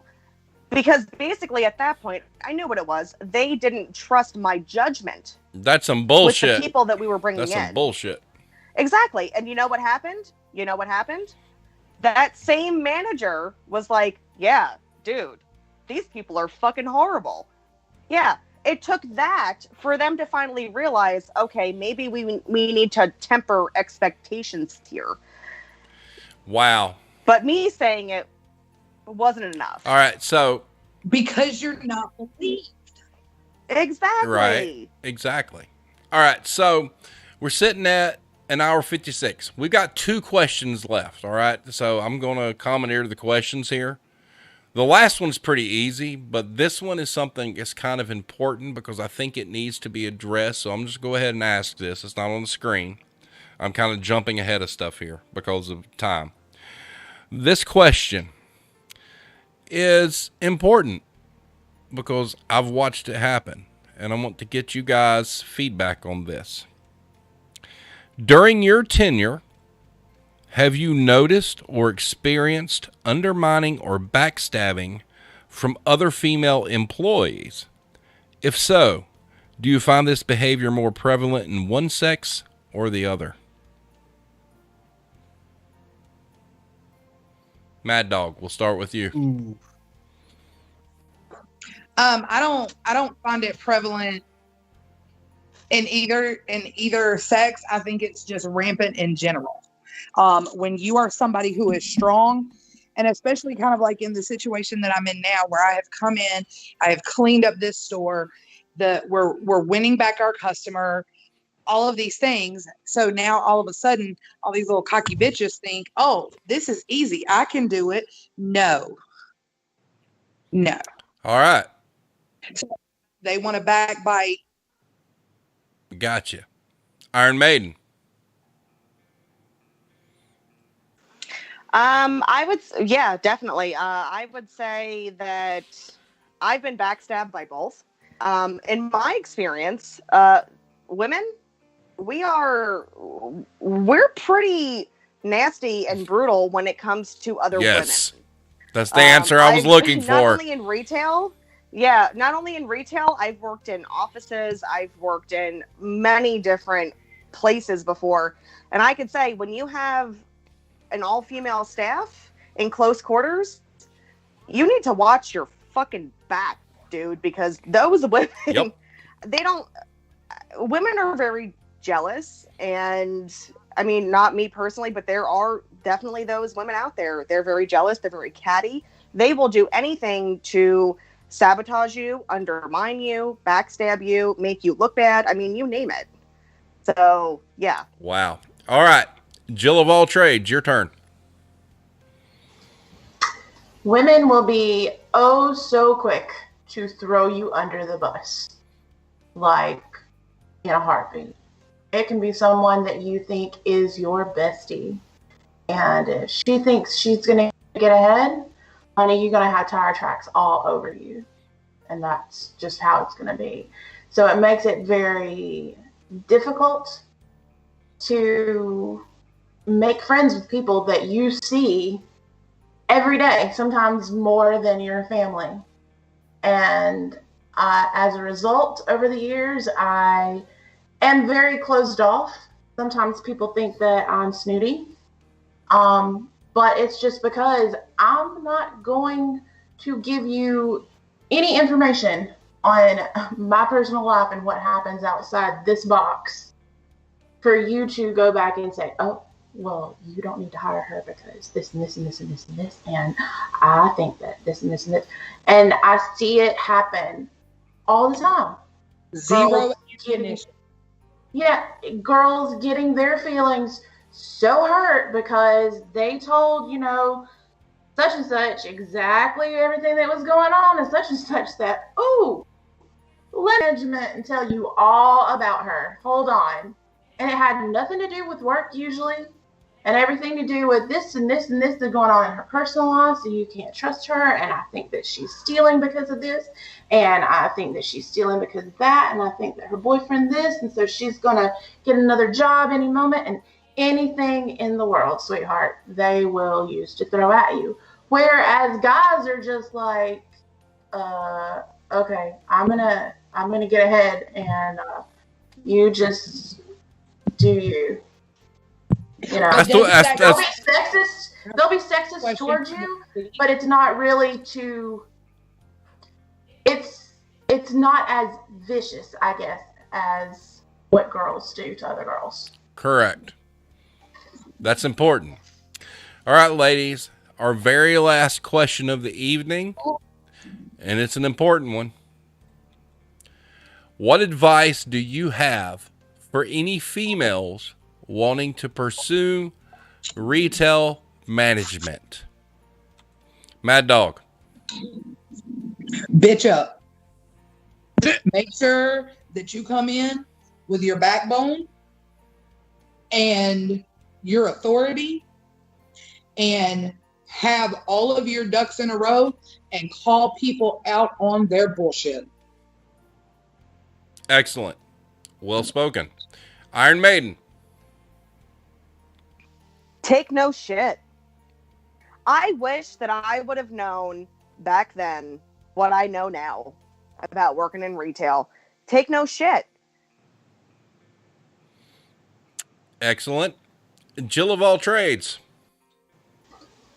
Have the toughest armor that you can possibly have, because retail will eat you up, spit you out, and try to do it again over and over again. And if you got thin skin and can't handle that, and you are the type that's going to cry at the drop of the hat, this is not for you. Amen. I would agree with that.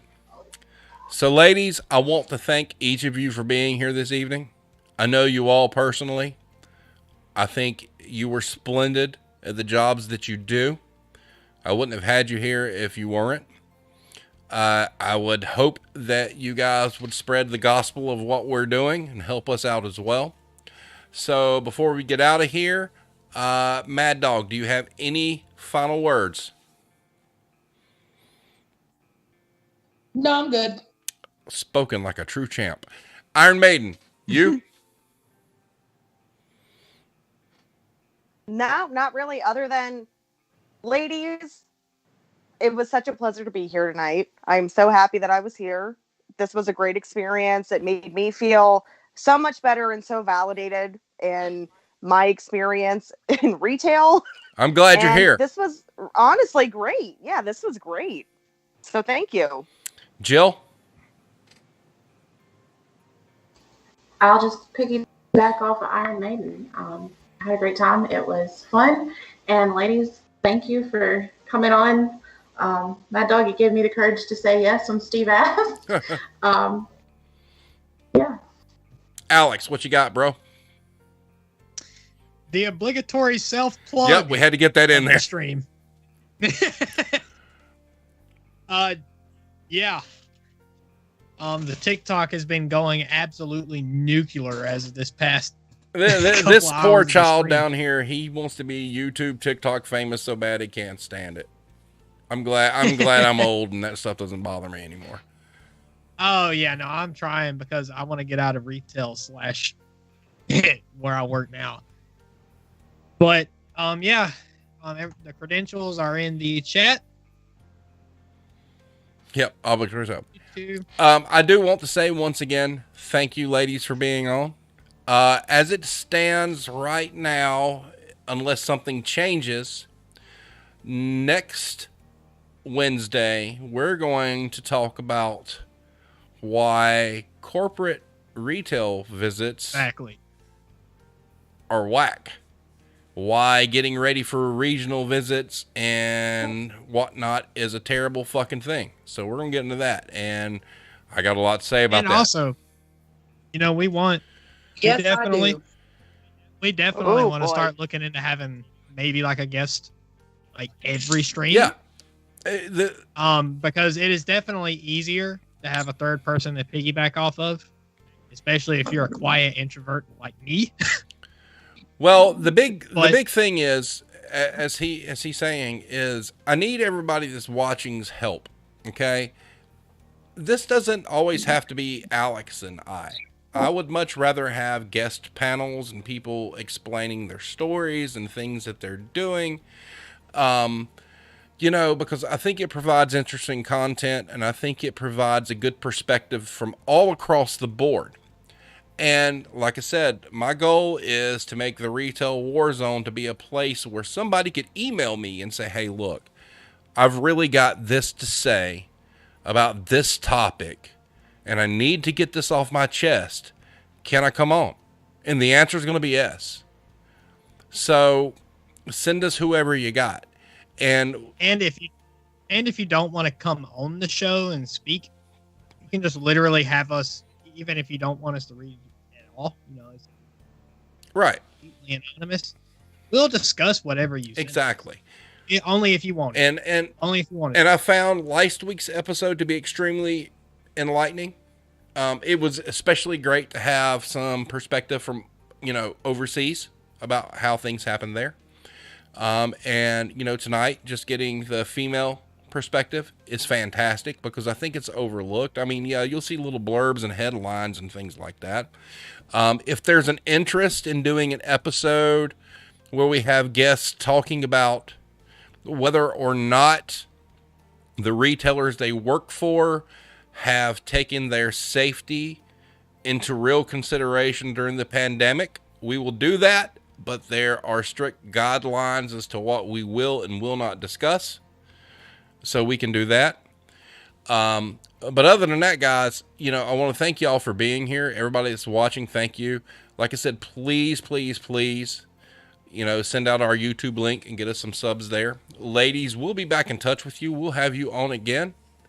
It was great having you. It just makes for a better time. So, I just want to tell everybody thank you again. And we'll just keep moving. So, Alex, you got anything real quick? But yeah, like as we said, and on the Reddit, I posted a thing about workplace standards. I would love for you guys to come over to the Reddit at the Retail Warzone and just let me know how you feel about that. Maybe we can discuss that. But also, I've been posting things in there just to get things off my chest about my workplace that I just cannot stand, and I can't talk about it with anybody except for Addicts has a great poll about the type of managers, and that's r/the_retail_warzone at Reddit. So go check it out. So with having said that, guys, thank everybody for watching tonight, and we will see you next time. Everyone have a great evening. All right.